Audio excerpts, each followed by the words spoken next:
15 വർഷങ്ങൾക്ക് മുമ്പാണ് പാലക്കാട് മാന്നാറ് നിന്ന് കല എന്ന 22 വയസ്സുകാരിയെ കാണാതാവുന്നത്. 15 വർഷം കടന്നു കഴിഞ്ഞാണ് കല സ്വമേധയാ കാമുകനൊപ്പം പോയതല്ല, കല കൊല്ലപ്പെടുകയായിരുന്നു എന്ന ഞെട്ടിക്കുന്ന യാഥാർത്ഥ്യം മനസ്സിലാക്കുന്നത്. വിപ്ലവം സൃഷ്ടിച്ച പ്രണയവും അതിനെ തുടർന്നുള്ള വിവാഹവുമായിരുന്നു അനിലിൻ്റെയും കലയുടെയും അനിലിൻ്റെയും വീട് അടുത്തടുത്താണ് സ്ഥിതി ചെയ്തിരുന്നത്. കുഞ്ഞുനാൾ തൊട്ടേയുള്ള പരിചയം വളർന്നു വന്നപ്പോൾ അതൊരു പ്രണയമായി മാറി. പരസ്പരം അങ്ങോട്ടും ഇങ്ങോട്ടും പിരിക്കാൻ പറ്റാത്ത പ്രണയം. രണ്ടുപേരുടെയും വീട്ടുകാർക്ക് ഈ പ്രണയത്തിലും പ്രണയവിവാഹത്തിലും എതിർപ്പുണ്ടായിരുന്നു. അനിലിന്റെ വീട്ടുകാർക്ക് ജാതിയായിരുന്നു പ്രശ്നം. കലയുടെ വീട്ടുകാർക്കാണെങ്കിൽ ഭാവിയിൽ എന്തെങ്കിലും പ്രശ്നമുണ്ടാകുമോ എന്ന പേടിയായിരുന്നു. അങ്ങനെ എതിർപ്പുകളെ വകവെക്കാതെ 2006 അനിൽ കലയെ വീട്ടിൽ നിന്നും വിളിച്ചിറക്കി കൊണ്ടുപോയി. കലയുടെയും അനിലിൻ്റെയും വീടിന് തൊട്ടടുത്തായി തന്നെ ഒരു വാടക വീടെടുത്ത് അവർ താമസം തുടങ്ങി. സന്തോഷം നിറഞ്ഞ ജീവിതമായിരുന്നു രണ്ടുപേർക്കും. കല സ്വന്തം ഇഷ്ടത്താലെയാണ് വിവാഹം കഴിച്ചതെങ്കിലും കലയുടെ വീട്ടുകാർ അവരെ അംഗീകരിക്കുകയും സ്വീകരിക്കുകയും ചെയ്തു. അനിലിനെ കുഞ്ഞുനാൾ മുതൽക്ക് തന്നെ കലയുടെ വീട്ടുകാർക്കറിയാം. സ്നേഹസമ്പന്നനും സൽസ്വഭാവിയുമാണ് അനിൽ. പക്ഷേ അനിലിൻ്റെ വീട്ടുകാർ അത് അംഗീകരിക്കുകയോ കലയെ വീട്ടിൽ കയറ്റാൻ തയ്യാറാകുകയോ ചെയ്തില്ല. അവിടെ കലയുടെ ജാതിയായിരുന്നു പ്രശ്നം. വൈകാതെ തന്നെ കല ഗർഭിണിയാകുന്നു, ഒരു കുഞ്ഞിന് ജന്മം നൽകുന്നു. അനിലിൻ്റെ സമ്മർദ്ദത്തിനൊടുവിൽ കലയെ വീട്ടിൽ കയറ്റാൻ അനിലിൻ്റെ വീട്ടുകാർ സമ്മതിക്കുന്നു. കലയും കുഞ്ഞും അനിലിൻ്റെ വീട്ടിലേക്ക് താമസം മാറുന്നു. പിന്നീട് അങ്ങോട്ട് ദുരിതമുള്ളതായിരുന്നു. അനിലിൻ്റെ അച്ഛനെ കൊണ്ട് വലിയ ബുദ്ധിമുട്ടുണ്ടായിട്ടില്ലെങ്കിലും അമ്മയെ കൊണ്ട് വലിയ ബുദ്ധിമുട്ട് തന്നെയായിരുന്നു. ജാതിയുടെ പേരിൽ അധിക്ഷേപിക്കുകയും കളിയാക്കുകയും കുത്തുവാക്കുകൾ പറയുകയും സ്ഥിരമായിരുന്നു. പക്ഷേ അതൊന്നും കലക്ക് ഒരു പ്രശ്നമുണ്ടായിരുന്നില്ല. കലക്ക് അനിലിന്റെ സ്നേഹം മാത്രം മതിയായിരുന്നു. അവൾ വീട്ടിൽ വരുമ്പോൾ സന്തോഷവതിയായിരുന്നു.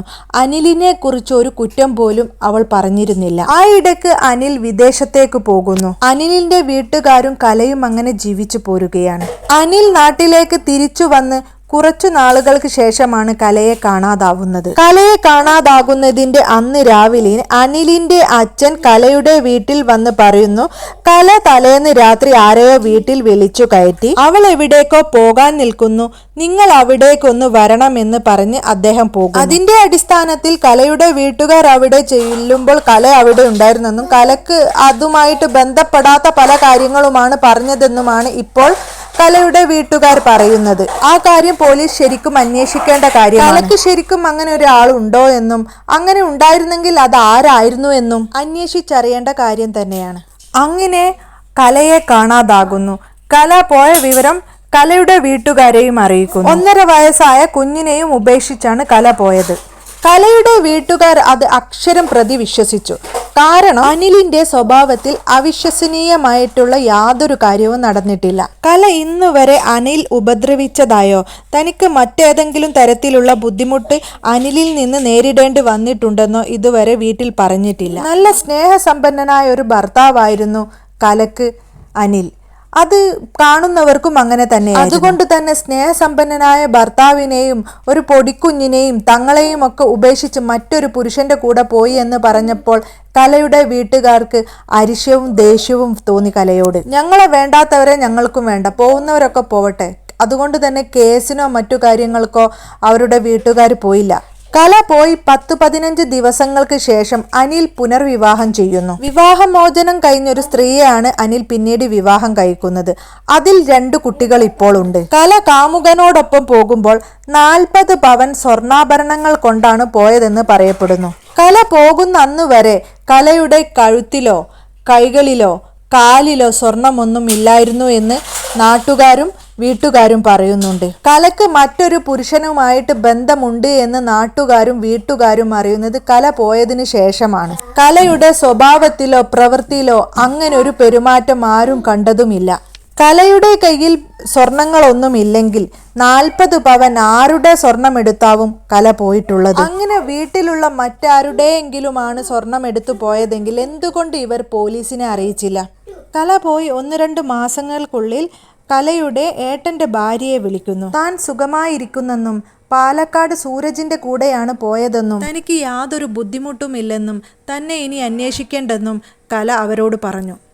കലക്ക് ഇതിനു മുമ്പ് ഒരു ഫോൺ ഉണ്ടോ എന്ന് ഇവർക്കറിയില്ല. അടുത്തടുത്ത വീടുകളായതുകൊണ്ട് തന്നെ ഇതിനു മുമ്പ് ഫോണിൽ സംസാരിക്കേണ്ട ആവശ്യവും വന്നിട്ടില്ല. പഴയ സൗണ്ടൊക്കെ കുറവുള്ള ഒരു ഫോണായിരുന്നു തനിക്കെന്നും അതിലൂടെ കലയാണോ വേറെ ആരോ ആണോ വിളിച്ചതെന്ന് മനസ്സിലാക്കാൻ കഴിഞ്ഞിട്ടില്ലെന്നും പിന്നീട് ഒരിക്കൽ കൂടി കല തങ്ങളെ വിളിച്ചെന്നും അവൾ ജീവിച്ചിരിപ്പുണ്ടെന്ന സമാധാനത്തിൽ, എവിടെയോ ജീവിക്കുന്നെന്ന സമാധാനത്തിൽ സന്തോഷം തോന്നിയെന്നും അവർ പറഞ്ഞു. പിന്നീട് ആ നമ്പറിലേക്ക് വിളിച്ചപ്പോൾ അത് സ്വിച്ച് ഓഫ് ആണെന്നും അവർ അറിയിച്ചു. അങ്ങനെ 15 വർഷങ്ങൾക്ക് ശേഷം കലയുടെ തിരോധാനത്തിന് ട്വിസ്റ്റ് മാറുന്നു. അനിലിന്റെ സിസ്റ്ററെ കല്യാണം കഴിക്കുന്നത് പ്രമോദ് എന്ന ക്രിമിനൽ പശ്ചാത്തലമുള്ള ഒരാളാണ്. കലയെ കൊന്നതാണെന്നും സെപ്റ്റിക് ടാങ്കിൽ കുഴിച്ചു മൂടിയതാണെന്നും സ്ഥലവും പരിസരവും ഒക്കെ പറഞ്ഞു കൊടുത്തിട്ടുണ്ടായിരുന്നു. വർഷങ്ങൾ കഴിഞ്ഞപ്പോൾ ഇവർ രണ്ടുപേരും പിരിയുകയും പ്രമോദ് വേറെ വിവാഹം കഴിക്കുകയും ചെയ്തു. വീണ്ടും ഇവർ തമ്മിൽ ഒരു പ്രശ്നമുണ്ടാകുമ്പോൾ കലയെ കൊന്നതുപോലെ നിന്നെയും കൊല്ലുമെന്നും ആരും അറിയാൻ പോകുന്നില്ലെന്നും ഇയാൾ പറയുന്നു. സ്ത്രീ പീഡനത്തിനെതിരെ ഇയാൾക്കെതിരെ കേസ് കൊടുക്കുന്നു. ഇയാൾ കസ്റ്റഡിയിൽ ഇരിക്കുന്ന സമയം തന്നെ അമ്പലപ്പുഴ പോലീസ് സ്റ്റേഷനിലേക്ക് ഒരു ഊമക്കത്ത് വരുന്നു. അതിലെ ഉള്ളടക്കം മനസ്സിലാക്കിയ പോലീസ് അത് പോലീസ് മേധാവികൾക്ക് കൈമാറുന്നു. ഊമക്കത്തിൽ പറഞ്ഞ കാര്യങ്ങൾ ശരിയാണോ എന്ന് മനസ്സിലാക്കാൻ രഹസ്യമായിട്ട് അന്വേഷണം തുടരുന്നു. ഇതിൽ പ്രതിയെന്ന് പറയപ്പെടുന്നവരെയും അവരുടെ വീടും പരിസരവും അവരുമായിട്ട് ബന്ധപ്പെട്ട ആൾക്കാരെയും പോലീസ് നിരീക്ഷണത്തിലാക്കി.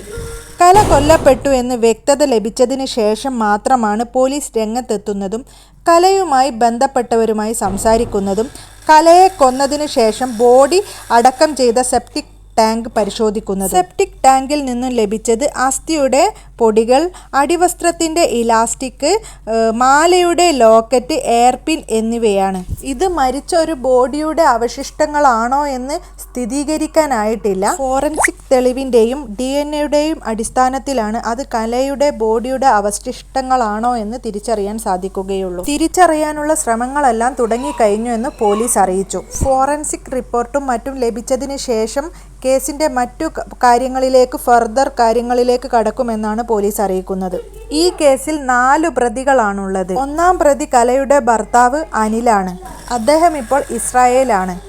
അദ്ദേഹത്തെ നാട്ടിലെത്തിക്കാനുള്ള എല്ലാ ശ്രമങ്ങളും പോലീസ് തുടങ്ങിക്കഴിഞ്ഞു. ബാക്കി 3 കൂട്ടുപ്രതികളാണ് ഇപ്പോൾ പോലീസ് കസ്റ്റഡിയിലുള്ളത്. കൂട്ടുപ്രതികളിൽ ഒരാളാണ് കലയെ കൊലപ്പെടുത്തിയെന്നും സെപ്റ്റിക് ടാങ്കിൽ ബോഡി അടക്കം ചെയ്തെന്നും പറയപ്പെടുന്നു. കല കൊല്ലപ്പെടുന്ന അന്ന് കലയും കലയുടെ ഭർത്താവ് അനിൽകുമാറും എറണാകുളം യാത്ര പോകുന്നു. കലയും അനിലും എറണാകുളത്തേക്കൊരു യാത്ര പോകുന്നു. പോയി തിരിച്ചു വരുന്ന വഴിയിൽ കലയുടെ ചുരിദാറിന്റെ ഷാൾ ഉപയോഗിച്ച് കലയെ കൊലപ്പെടുത്തുന്നു. പുഴയിൽ തള്ളാനാണ് അനിൽ ആദ്യം തീരുമാനിച്ചിരുന്നത്.